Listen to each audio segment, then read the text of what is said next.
దేవునికి స్తోత్రం, హల్లెలూయా. ఇక దేవుడి వాక్యంలోనికి వెళ్ళిపోయే ముందు కొన్ని మాటలు నేను మీకు తెలియజేస్తాను. తర్వాత దానిలో నుంచి మనము వాక్యంలోనికి వెళ్ళిపోదాం. ప్రతి మనిషికి కూడా తన శరీరంలో కొన్ని భాగములు పైకి కనిపించేవి ఉంటాయి. అవి ఏవేమిటి మీరు చెప్పగలరా? ప్రతి మనిషికి పైకి కనిపించేటువంటి ఇంపార్టెంట్ భాగం ఏంటి? కళ్ళు, ముక్కు, నోరు, చేతులు, కాళ్ళు, ఇంకేంటి? చెవులు. అయితే ఈ అన్నిటి గురించి ప్రస్తావించుకుంటూ పోతూ ఉంటే కనుక ప్రతి ఒక్క మనిషి శరీరం ప్రతి ఒక్క భాగము ఒక్కొక్క ఇంపార్టెంట్ రోల్ అనేది నడిపిస్తూ ఉంటాయి అనంటారు కదా. ఇప్పుడు కళ్ళు ఉన్నాయి అనుకోండి, లోకాన్ని అంతటిని చూడడానికి ఉపయోగపడతాయి. హల్లెలూయా. నోరు ఉందనుకోండి, మనం ఏదైనా బయటికి చెప్పాలనుకున్నప్పుడు ఉపయోగపడేది నోరు. ఏదైనా తినడానికి ఉపయోగపడేది నోరు. మనకు ఆరోగ్యంగా ఉండి మనం మంచి తినాలి అంటే కనుక దానికి కావాల్సింది నోరు. మంచి మాట్లాడాలన్నా చెడ్డ మాట్లాడాలన్నా కావాల్సింది నోరు. మరి ఆ మంచి మాట్లాడింది వినాలంటే కావాల్సింది చెవులు. హల్లెలూయా. ఏం కావాలండి? చెవులు కావాలి. అయితే ఈ యొక్క చెవులు గురించి ఈ రోజు నేను కొన్ని మాటలు పరిశుద్ధాత్మ ద్వారా నేను మీకు తెలియజేయడానికి ఇష్టపడుతూ ఉన్నాను. అయితే చెవుల గురించి ప్రత్యేకంగా ఈ రోజు నేను ఎందుకు ప్రస్తావిస్తున్నాను అంటే, దేవుడు వాటి గురించి బయలుపరచమని దేవుడు ప్రార్థన పూర్వకంగా ఉన్నప్పుడు నాకు తెలియజేశాడు. అయితే బైబిల్ గ్రంథంలో చెవుల యొక్క పాత్ర దేనికి సంబంధించింది అని అంటే గనక, బైబిల్ యొక్క మొత్తం పాత్రలో చెవులు అనేవి దేనికి సంబంధించినవి అంటే విధేయతకి సంబంధించినవి. హల్లెలూయా. దేనికి సంబంధించినవి అంట? విధేయత. చెవులు దేనికి సంబంధించినవి అంటే విధేయతకి సంబంధించినవి. విధేయత అంటే ఏమిటి అని అంటే కనుక, ఎవరైనా ఇప్పుడు తల్లిదండ్రులు ఒక మాట చెప్పారనుకోండి, దానికి లోబడి ఉండడము విధేయత. దేవుడు ఏదైనా ఒక మాట చెప్పాడు అనుకోండి, దానికి లోబడి ఉండడము ఒక విధేయత. ఆ విధేయతకు సంబంధించిన దానికి సాదృశ్యముగా ఉన్నవే చెవులు. అయితే ఈ చెవులు అనేవి మనము ఎలా ఉపయోగిస్తున్నాము? ఈ చెవులని అందరికీ చెవులు ఉంటాయి కదా. నీకున్నాయి చెవులు? ఏవి ఎక్కడ? ఓకే. అయితే ఈ చెవులను మనం ఎలా ఉపయోగిస్తున్నాము అని అంటే కనుక, ఈ కాలంలో చాలా మంది ఆడపిల్లలు ఎలా ఉపయోగిస్తున్నారు అంటే కనుక పెద్ద పెద్ద బంగారం చెవులు పెట్టుకోవడానికి ఉపయోగిస్తున్నారు. కొంతమంది బంగారాన్ని విడిచిపెట్టేసి ఏం పెడుతున్నారు? అయ్యే ప్లాస్టిక్ కి తగిలిస్తున్నారు. ఇంకా సినీ తారలు అయితే ఏం ఉపయోగిస్తున్నారు అంటే పెద్ద పెద్ద గాజులు తగిలించేస్తారు ఈ చెవులకి అన్నట్టు కదంటారు. పూర్వకాలంలో ముసలాళ్ళు ఏం చేసేవారు? దిద్దులు తగిలించేవారు. దిద్దులు, అవునా? దిద్దులు అని అంటారు. అట్లనే కమ్ములో దిద్దులు అయ్యా అంటారు. అలకాలు అవి మనకి తెలుసు. అది పూర్వకాలం అంటే అలకాలు అనేవారు. అవి కొండలాగా ఉండి ఏలాలు కొడుతూ ఉండేవారు. చెవులు వీటికి ఉపయోగించేవారు. అయితే అంతకంటే ప్రాముఖ్యమైనది ఏదైనా ఉంది అంటే చెవులు దేనికి ఉపయోగించాలి అని అంటే గనక, దేవుని స్వరాన్ని వినడానికి మనము చెవులను ఉపయోగించాలి. హల్లెలూయా. చాలా మందికి చెవులు ఉన్నాయి కానీ వాటిని వేటిని ఉపయోగించడానికి, వేటిని వినడానికి ఉపయోగిస్తున్నారంట అంటే గనక సినిమా మాటలు, సినిమా పాటలు, వ్యర్థమైనటువంటి మాటలు, బూతు మాటలు, వీటిని వినడానికి ఉపయోగిస్తున్నారు. అనంటారు కాదంటారు చాలా వరకు. ఈ మధ్యకాలంలో మనం చూసినట్లయితే చాలా ప్రోగ్రామ్స్ లోని డీజే సౌండ్లు పెడుతున్నారు. చెవులకి సౌండ్ సరిపోతా లేదు. తక్కువ సౌండ్ ఉంటే పెద్ద పెద్ద ఆర్కెస్ట్రాలు పెట్టి పెద్ద పెద్ద డీజే సౌండ్లు పెట్టేసి బాక్సులు పెట్టేసి గుబ్బు గుబ్బు గుబ్బు గుబ్బు అని గుద్దుకుంటున్నాం. అయినా సరే సౌండ్ సరిపోతా లేదు చెవులకి. అయితే నువ్వు ఏం వింటున్నావు? నువ్వు వినే దాన్ని బట్టే నీవు దేవుని రాజ్యాన్ని స్వతంత్రించుకుంటావు. హల్లెలూయా. దేని బట్టి అంట? చెవులు వినే దాన్ని బట్టే దేవుని రాజ్యాన్ని మనం స్వతంత్రించుకుంటాం. ఇప్పుడు చెవులు వినబడలేదు అనుకోండి, ఏమీ లేదు. మనకి ఏమన్నా తెలుస్తుందా? ఏమీ తెలియదు. చెవులు వినబడుతున్నాయి కాబట్టి మనం ఏం వింటున్నామనేది చాలా జాగ్రత్త కలిగి వినాలి. అయితే దేవుడు అంటూ ఉంటాడు, ఏమంటున్నాడంటే కనుక ఆత్మ చెప్పు మాట చెవి గలవాడు వినుగాక అని అంటాడు. యేసుక్రీస్తు ప్రభు వారు అంటున్నారు, ఏమంటారంట? ఆత్మ చెప్పు మాట చెవి గలవాడు వినుగాక. అంటే దేవుడు మాట్లాడుతున్నాడు, ఆ మాటలు ఎవరికి వినబడతాయి అంట? చెవులు ఉన్నవారికే వినబడతాయి. మరి చెవులు అందరికీ ఉన్నాయి కదా, అందరికీ దేవుడు మాట వినబడుతుంది కదా, అవునా కదా? వినబడుతుంది. కానీ ఎప్పుడు వినబడుతుంది అని అంటే కనుక దేవుని మాటను వినాలన్న ఆసక్తి కలిగి చెవులు అటువైపు దృష్టి పెడితేనే మనం వినగలము. లేదంటే దేవుని స్వరమును మనము వినలేము. చాలా మందికి చెవులు ఉన్నాయి, కానీ అవి ఏమై ఉన్నాయంట? మందగిల్లిపోయాయట. ఏమైపోయి? మందగిల్లిపోయినాయి. చూడండి, ప్రకటన గ్రంథములోని ఒక మంచి మాట ఉంటుంది. ప్రకటన గ్రంథము బైబిల్ గ్రంథం మొత్తానికి చివరి పుస్తకము అదే. ప్రకటన గ్రంథము 2వ అధ్యాయము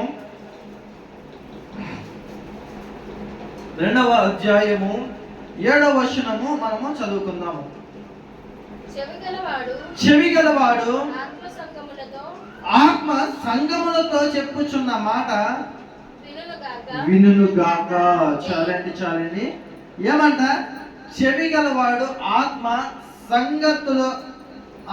సంగములతో చెప్పుచున్న మాట వినుగాక. చెవి గలవాడు ఆత్మ ఏదైతే ఉందో పరిశుద్ధాత్మ దేవుడు సంగములతో ఏదైతే చెప్తున్నాడో అవి ఎవరు వింటారంటే చెవి గలవాడు వింటాడంట. చెప్పుచున్న మాట వినుగాక అంటే ఇప్పుడు ఎవరైతే దేవుని మాటను వినలేకపోతున్నారో వారు సంఘములో లేనట్టే. సంఘములో ఉండి కూడా దేవుని మాటకి ఎవరైతే విధేయత చూపుతలేదో వారు సంఘములో లేనట్టే. చాలా మంది దేవుడి మందిరంలోనికి వస్తారు, పాటలు పాడతారు, వాక్యం వింటారు, వాక్యం చదువుతారు, చాలా శ్రద్ధగా ఆరాధన చేస్తారు. కానీ చేసినటువంటి ఆరాధన అయి ఉండొచ్చు, పాడినటువంటి పాటలు అయి ఉండొచ్చు, లేదంటే అక్కడ చేసినటువంటి ప్రార్థన అయి ఉండొచ్చు. దీని ప్రకారము బయటికి వెళ్ళిన తర్వాత వారు ఆ రీతిగా జీవించకపోతే వారు ఆత్మ చెప్పిన మాట వినలేనట్టే. హల్లెలూయా. అంతే అండి, ఏం లేదు. ఆత్మ చెప్పిన మాట వారు విన్నారు అంటే కనుక సంఘములో ఏ విధంగా ప్రవర్తిస్తున్నారో సంఘము వెలుపల కూడా అదే విధంగా ప్రవర్తించేవాడే ఆత్మ చెప్పు మాట వినువాడు. హల్లెలూయా. ఒకవేళ నీవు సంఘంలో ఒకలాగా బయట ఇంకొకలాగా ప్రవర్తించుచున్నావు అంటే కనుక దేవుని మాటకి నీవు లోపడలేనట్టే, దేవుని మాటకి నీవు విధేయత చూపలేనట్టే. అందుకే దేవాది దేవుడు ఏమంటున్నాడంటే చెవి గలవాడు ఆత్మ సంఘములతో చెప్పు మాట వింటాడు. ఈరోజు సంఘంలోనికి వచ్చిన వారు అనేక మంది దేవుని మాటకి విధేయత చూపించలేనటువంటి పరిస్థితుల్లో ఉంటున్నారు. ఎంతో దుర్భరమైనటువంటి స్థితి ఆ స్థితి. అయితే చెవి ఉన్నవాడు మాత్రమే ఏం చేయగలడు అంట?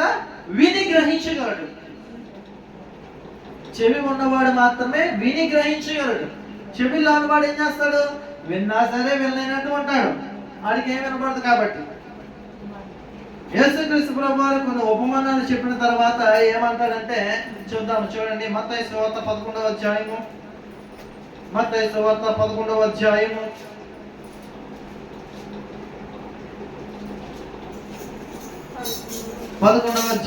15వ వచనంలో మనం చూసినట్లయితే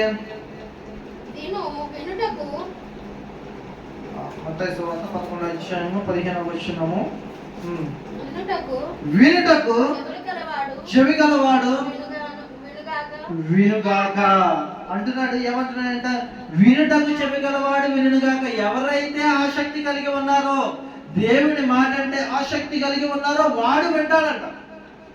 దేవుని మాట అంటే ఆసక్తి లేని వాడు వినడు. ఎలాగా? వాడు మందిరంలో ఉండని, మందిరం బయట ఉండని, ఎక్కడైతే ఉండని, కానీ వాడు ఏం చేస్తాడు? దేవుని మాట వినడు. కానీ వినుటకు చెవి గలవాడు అంటే ఆశ గలవాడు ఎవడైతే ఉన్నాడో వాడు వింటాడంట. విన్నవాడు ఏం చేస్తాడు? దాన్ని తుడిచిపెట్టగా, విన్నవాడు ఏం చేస్తాడు? దాన్ని విడిచిపెట్టగా దాని ప్రకారము జీవిస్తాడు. హల్లెలూయా. ఎవరైతే దేవుని మాట చెప్పిన తర్వాత దాని ప్రకారము విని దాని ప్రకారం నడుచుకుంటారో వారు మాత్రమే చెవులో ఉన్నవారు. హల్లెలూయా. ఎవరైతే వినే ఆసక్తి ఉందో, విన్న మాటను శ్రద్ధగా కలిగి దాని ప్రకారం ఎవరైతే జీవిస్తున్నారో వారు మాత్రమే చెవి కలవారు. వారు మాత్రమే దేవుని రాజ్యాన్ని చూడగలరు. లేదంటే దేవుని రాజ్యాన్ని చూడడం అసాధ్యము. ఎన్నో మార్లు, ఎన్నో విధాలుగా, ఎన్నెన్నో శబ్దాల ద్వారా దేవుని వాక్యము లోకములో సంచరించుచున్నది. కానీ దాన్ని వినలేక చాలా మంది నశించిపోతున్నారు. వారందరూ కూడా నిత్యాగ్నిలో పడిపోయేటువంటి పరిస్థితి. వేదన కాలము, అది భయంకరమైన దినము. చాలా మంది చెవులకి వెళ్తుంది దేవుని వాక్యము. ఇదిగో పరలోక రాజ్యం సమీపించబోతున్నది, మారు మనసు పొందండి, మీరు మారు మనసు పొందండి. ఇదిగో ఒంటిమైన వాటిని ఆరాధించకండి, సత్యమైన వాటిని ఆరాధించండి అని బిగ్గరగా స్వరమెత్తి చెప్పుచున్నప్పుడు దానిని విని మారు మనసు పొందిన ప్రతి వాడు కూడా దేవుని దర్శనమును చూడగలరు, దేవుడిచ్చే ఆశీర్వాదాలు పొందుకోగలరు, దేవుడిచ్చే రాజ్యమును వారు స్వతంత్రించుకోగలరు. లేదు అంటే గనక వారి పరిస్థితి ఏమవుతుంది అంటే గనక అది భయంకరమైన స్థితి. వారు నిశ్చయముగా చచ్చెదరు. వారికి ఇంకా ఏముండదు అంటే నిత్య జీవం అనేది ఉండదు. కాబట్టి చెవి గలవాడు ఏం చేస్తాడంట? వింటాడంట. హల్లెలూయా. వినుటకు చెవి గలవాడు వినుడు గాక. తర్వాత దేవుని మాటను వినక లోకంలో ఎలా ఉన్నారంట? అందరూ కూడా చాలా మంది దేవుని పాటలకు కూడా విధేయత చూపించలేనటువంటి పరిస్థితి. కానీ పాటలు పాడుతూ ఉంటారు. నాకు ఆరాధన పాట ఏం పాడుతున్నాం మనం? రాజా నీ సన్నిధిలో నేను ఉంటానయ్యా, మనసారా నేను ఆరాధిస్తానయ్యా అని అంటారు. కానీ నిజముగా ఆయన సన్నిధిలో ఉన్నవారు ఎంతమంది? నిజముగా ఆరాధించేవారు ఎంతమంది అన్నట్టు కనుక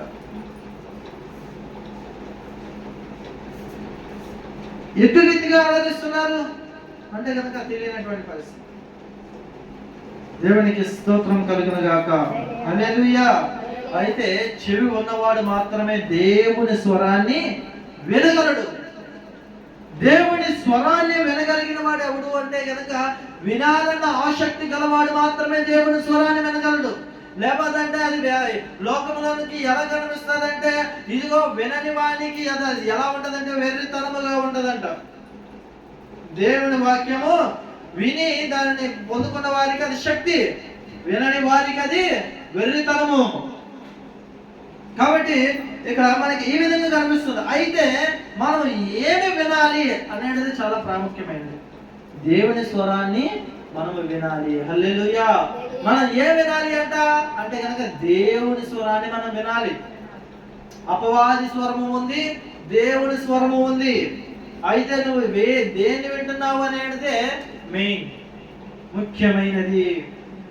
ఈరోజు నువ్వు దేవుని స్వరాన్ని వినగలిగితే కనుక ఆయనతో పాటు ఆయన ఆశీర్వాదాలను నువ్వు పొందుకోగలవు.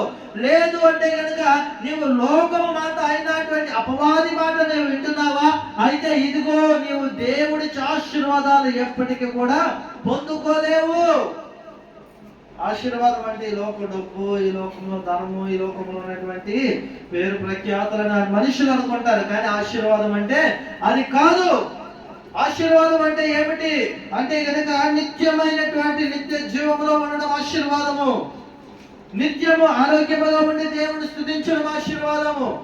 దేవుడు తన కనిరెప్పలో మనల్ని అనుదినము కాపాడుతూ ఉండడం ఆశీర్వాదము. ఈ ఆశీర్వాదాన్ని మనము కలిగి ఉండాలి. హల్లెలూయా. అంతే తప్ప లోకములో ఉన్నటువంటి అపవాది మాట విన్నాము అంటే నాశనానికి వెళ్ళిపోతాం. జాగ్రత్త.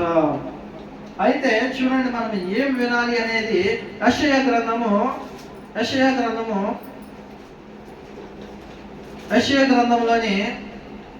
6వ అధ్యాయము 9వ వచనములో ఒక మాట ఉంటుంది. మనం ఏం వినాలి? 6వ అధ్యాయము 9వ వచనములో ఒక మాట ఉంటుంది. దానిని మనం జాగ్రత్త కలిగి విందాం. చూడండి, యెషయా గ్రంథము 6వ అధ్యాయము 9వ వచనములో ఇలా రాయబడింది. ఆయన నీవు పోయి నీ జనులతో ఎట్లను ఏమనమంటున్నాడు అంటే కనుక దేవుడు మాట్లాడుతున్నాడు. నీ జనులతో అంటే ప్రజలతో, లోకంలో ఉన్నటువంటి జనాలతో ఎట్లనము ఏమంటున్నాడు? మీరు నిత్యము వినుచుందురు గాని గ్రహింపకుందురు. చాలండి. ఏమంట? మీరు నిత్యము వినుచుందురు గాని గ్రహింపకుందురంట. అవునండి, నిజముగా ఎప్పటి నుంచో ఇంచుమించు 2000 సంవత్సరముల క్రితం నుంచి కూడా దేవుని స్వరము ఈ లోకములో సంచరించుచున్నది. ప్రతి మారుమూల గ్రామంలోనికి వెలుచున్నది, ప్రతి రాష్ట్రంలోనికి వెలుచున్నది, ప్రతి దేశంలోనికి వెలుచున్నది, ప్రతి మండలంలోనికి వెలుచున్నది, ప్రతి చిన్న చిన్న వీధులలోనికి, ఇంటిల్లోనికి కూడా దేవుని స్వరము వెలుచున్నది. కానీ ప్రజలు ఏం చేస్తున్నారంట? మీరు నిత్యము వినుచుందురు కానీ గ్రహించుకుందరు. వింటున్నారంట కానీ గ్రహించలేకపోతున్నారు. దేవుడి స్వరాన్ని ఏం చేయలేకపోతున్నారంట? గ్రహించలేకపోతున్నారు. అవును కదా, మేము ఆరాధించేది ఇంతవరకు మాతో ఎప్పుడు మాట్లాడలేదే. మేము ఏదైతే దేవుడు అని అనుకుంటున్నామో అది ఎప్పుడు మాతో మాట్లాడలేదే. కానీ నిజమైన దేవుడు అయినటువంటి నజరేయుడైన యేసు నిత్యము మాట్లాడుతున్నాడు. ఎందుకు మేము గ్రహించలేకపోతున్నాం అనేటువంటి ఆలోచన ఎవరికి కూడా లేకుండా పోతుంది. అందుకే దేవుడు అంటున్నాడు, మీరు నిత్యము ఆలకించుచున్నారు కానీ, వినుచున్నారు కానీ గ్రహించలేకపోతున్నారు అంటున్నాడు.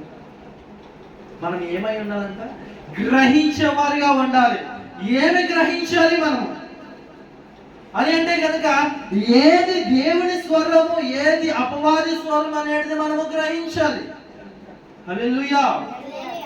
ఏది మనము దేవుని స్వరము, ఏది అపవాది స్వరం అనేది మనము గ్రహించగలిగితే దేవుడు మనకి తెలియపరుస్తూ ఉంటాడు. ఇదిగో నా స్వరము విని నా గొర్రెలు నా యొద్దకు వచ్చును అని చెప్పేసి యేసుక్రీస్తు ప్రభు వారు అంటున్నారు. ఆయన స్వరము విన్నవారు మాత్రమే ఆయన దగ్గరికి రాగలరు. అపవాది స్వరము విన్నప్పుడు మనం ఆయన దగ్గరికి మనము వెళ్ళలేము.